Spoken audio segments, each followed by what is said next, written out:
Hello everyone, আমি দীপা আর এটা হলো আমার মামার বাড়ি শিব পুজোর ব্লগ, যেখানে আগের দিন রাতে আমরা সবাই মিলে চলে গেছিলাম গঙ্গা স্নান করতে, যেটা লং ভিডিও অলরেডি আমার চ্যানেলে আপলোড করা আছে। আমি এই ভিডিওটার সাথে লিংক করে দেবো। ভিডিওটা যদি না দেখো তাহলে অনেক কিছু মিস করবে। অনেক মজা করেছিলাম, অনেক কিছু দেখতে পাবে ভিডিওটার মধ্যে। আর ওটা হলো আমার ফার্স্ট লং ব্লগ ইউটিউবের জন্য।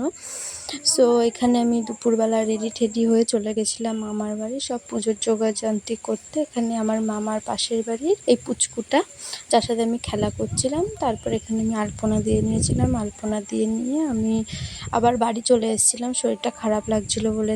তারপর আবার রেডি হয়ে ড্রেস চেঞ্জ করে মামার বাড়ি গিয়ে সমস্ত ফল টল কেটে পুজোর সমস্ত জোগাড়যন্ত্র করে পুজোয় বসেছিলাম। আর ভিডিওটা দেখে অবশ্যই বলো তোমাদের কেমন লাগলো। প্লিজ একটা কমেন্ট করে দিও, তাহলে আমি আবার লং ব্লগ দেবো তোমাদের ভালোবাসা পেলে।